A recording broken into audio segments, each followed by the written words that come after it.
If you're looking to have happier patients and generate more revenue right from the initial appointment, then you're going to want to tune in to this episode. Welcome to the Physio Practice Success Show. This show is inspired to help physio practice owners just like you to be the number one practice in your area for new patients. Hello, my name is Chaz Arachi and I'm an ex-physio, a multiple practice owner, and the founder of physiomarketing.co. In each episode, I'll be sharing with you proven marketing strategies and tactics from top experts to help you own your area and get more new patients. Let's get started. Hello, so today we are going to talk about a very, very important topic that I get asked quite a lot in terms of how to polish this and how to serve the clients better and to generate more revenue for the clinic. So the topic of today's episode is called Increase Revenue and Patient Satisfaction by Getting the Initial Appointment Right. So now we all know as physiotherapists, as we have gone through university, and what we've been taught to do is in the initial appointment, we tend to do quite a lot of assessment / treatment, which is phenomenal, which is what the patient needs. But really, when it comes to the main focus of the initial appointment is, if you really think about it, someone's come to you as they think you're the expert into whatever injury or case or whatever they're experiencing. They've come to you to solve and alleviate their pain and get to a certain goal, right? So the main focus of the initial appointment is simply this: give that patient an exact plan to achieve their goal. So be it they want to get to an AFL game, be it they want to start working in front of the desk again, be it they want to recover from pregnancy, whatever that is, their goal, they come to you with a particular goal in mind.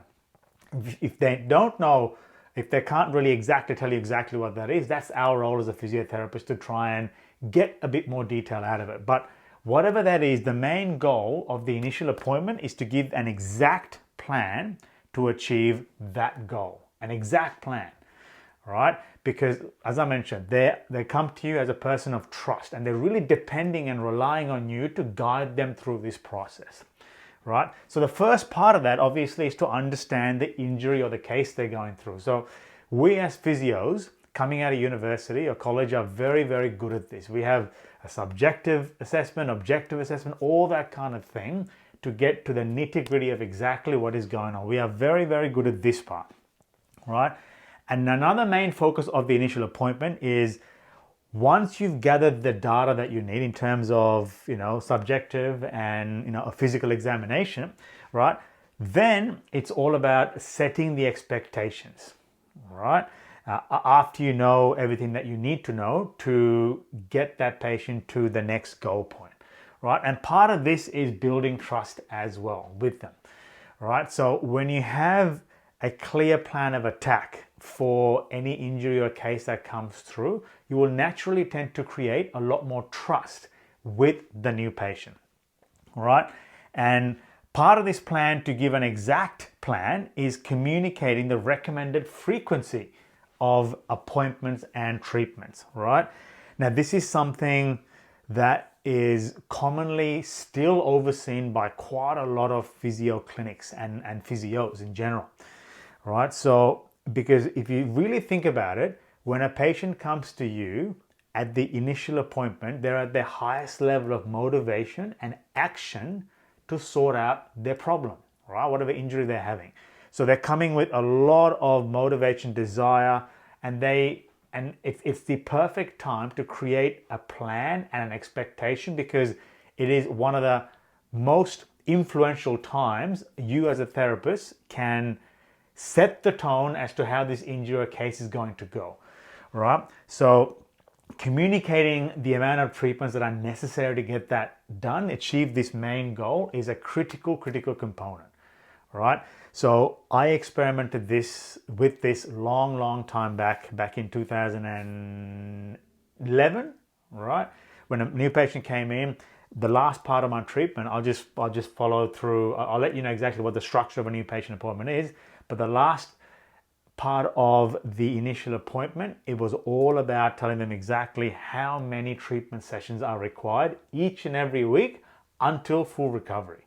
Being very, very strict, being very clear about that is a very, very big thing, right? And not only that, you've got to provide them with written documentation of the plan to recovery, right? So basically, it's a piece of paper that's saying in the next 3 weeks or next week, because it's an acute case or whatever that is, 3 treatments. And the following week, 2 treatments. Following week, maybe another 2 treatments. Following week, 1 treatment. Right? Obviously, give rationale and reason as to why you're doing that, so the patient understands. They know what you're talking about. They feel like there's a great plan of attack to get them to the goals that they really want as well. But you need to communicate that in a written style to them, right?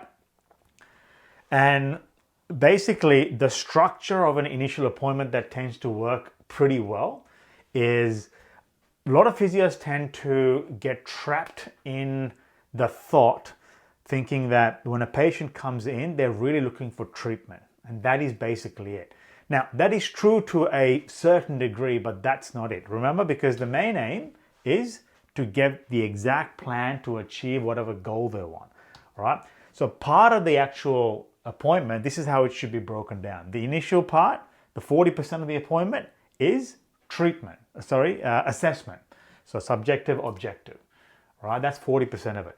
The next 40% is treatment, all right? So they feel like they've gotten something out of the session. They feel like, okay, I've actually moved the needle here in terms of where I want to get to. So they start to build trust and rapport with you and confidence with you. And the last part, the most important part, or the most critical part is the 20%, which is the plan, right? This is where we go back, right? This is the part where you're communicating the exact recommended frequency of treatments in the coming weeks till full goal achievement, right? And providing them written plan, right? Typically the reason why you do that, or you want to do that, is so they get that written plan. They can take it to the receptionist straight right then and there, because remember, initial appointment is where their motivation is at the highest level to sort out this issue, to recover, to be pain-free, whatever the case may be. They're the highest level of motivation. So at this point, you've got to give them a plan, written plan, so they can take it to the receptionist and go, okay, let's book these weeks ahead. That's the important part of that. Okay, and this, it is absolutely critical to do the 20% plan. It creates a lot more trust and credibility as a therapist, because now they will really believe and think, right, and they'll feel that this physio, I'm totally directed by this person. This person knows what they're talking about. They have seen this case before, right? It builds these levels of trust and compliance within them. It's a very, very important effect to have, right? So now, one of the common things that we tend to hear when we suggest this particular way of dealing with the new patient appointments and getting that appointments booked up is that you might feel like you're over-servicing them, right? In fact, the risk is under-servicing a new patient, all right? If you set the number of appointments, if you're being fairly conservative with the number of appointments that you need to get recovery and to be pain-free, be pretty conservative with it, then you can adjust them as you need to. And you can mention this during the initial appointment as well. All right, so this is because, as we know, some patients recover much faster. Some patients take a little bit of time. They're a bit slower. You wanna make sure that you account for the patients to be a little bit slow in the first place. So just in case, all right, because if they are recovering slowly and you're under-servicing them, they will start to lose rapport with you, right? So it's always good to start off at the high end of the number of appointments, and as they are getting better, then adjust the number of appointments that are required so that that's in alignment with the recovery they are getting as well. It's a very, very important thing. So you can explain that to your new patients in the initial appointments, just in case they have that query or concern, things like that. Okay, so I want to mention a couple of things in terms of when an initial appointment is set out this way, there are lots and lots of benefits. All right, so this is something that typical practice owners don't tend to realize and see. All right, so let's go through some of them. So firstly, just imagine a new patient comes in and you give them a very clear plan to recovery, and you get them to book the appointments with the receptionist right at the end of the initial appointments. Let's just say that's happened. All right. Now what's happened all of a sudden is that you have on your diary and your calendar, you have less available appointments. All right. That means you are becoming fuller as a clinic, as a practice, as a practitioner. You have less available appointments. And as a result of that, right, when someone's trying to book an appointment with you or one of your employees, I guess, they have lower number of appointments available. All right. Therefore, the demand will be higher. All right. Because one of the things you want to make sure when somebody goes onto your book online page on your website is when the appointments come up, you want to have available appointments, but you don't have a stack of them, because that makes it look like you're not good at what you do. You have a lot of space. All right. So, but if the supply is lower, if there's less appointments available, that will be reflected on the diary. Therefore, urgency will go up. All right. So the likelihood of that person booking an appointment, because the limited number of appointments, will go up. All right. So that'll in turn actually give you more new patients because the urgency is higher.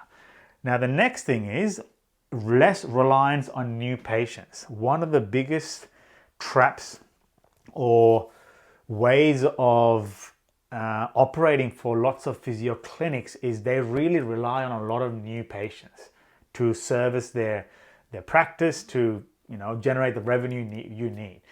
Right? So if you structure an initial appointment like this, you're going to be less reliant on new patients. All right? Because you have less appointments available. All right? So, and because of that, you're going to get more new patients as well. And one of the biggest things that physio clinic owners or physios don't tend to see is, because this is not something that we are particularly taught explicitly in university or college, right? Because we are treating them and we are seeing each case as start to finish and what we need to do and lay out a full plan, all right? As a result of that, like I said, the trust and the rapport of that patient towards you as a therapist and the clinic will go up. Therefore, the compliance goes up to exercise and things like that and coming to the appointment, because they're seeing the results. As a result of that, as a result of the patient getting better results and feeling better, generally speaking, you're going to get higher patient satisfaction every time, all right? And as a result of highest patient satisfaction, you're going to get more reviews. Let's just say in this case, Google reviews, Facebook reviews, whatever it is, you're going to get more Google reviews, all right? And for physio practices, it is very important to be doing really well on Google or search. And when you have more Google reviews, because your patients are a lot more happier, what that does is that contribute towards better online performance. All right, the more reviews, the more higher reviews, because you have higher patient satisfaction. The more reviews there are, Google sees this and they will rank you higher, which in turn will give you more new patients, because you're going to rank higher. New patients are going to see your reviews. They're going to see that people are a lot more satisfied and they're happier. Therefore, you're going to get more new patients. So these are some of the benefits that, unless we sit down and really think as to what kind of effects this has, typically these go completely unnoticed or completely unaware. So these are some of the big benefits of having this structure to an initial appointment. Okay, so some action points to put in play as a result. If you're doing this already, fantastic, right? Look for ways to improve that. But if you're not, I would recommend considering putting a structure like this into your initial appointment, all right? So segment that initial session. Now, I'll just go through this in a second. Like I mentioned, you want to try and give them a plan right from the start, at the end of the initial session, to go to the receptionist. Now, I remember when I, for example, let's just say an acute ATFL, right? I would, the first week, because it's quite a lot of swelling, it's acute, I would see them 3 times a week, right? And we'll get that acute phase out, then we'll get them into that next phase. If you don't feel quite comfortable doing 3 appointments, all right, if you're doing weeklies or fortnightlies and you think, 3 times a week might be a stretch, just take it another little notch, all right? Just do what's comfortable with you or for you, all right? So if it's once a week, look at doing 1.5 times a week, exactly, a frequency like that. That's the important part, right? But this plan is the most important part. So I hope that was useful. I really hope you took something out of that and that was useful for you and your practice. And if you have any questions, if you want to know a little bit more about generating more new patients and having happier patients, visit our website, which is physiomarketing.co. There's some great checklists there. There's some great videos there, case studies there, things like that. That's, I believe, is going to be really, really beneficial for your physio practice. Thank you very much for tuning in. Until next time, take care.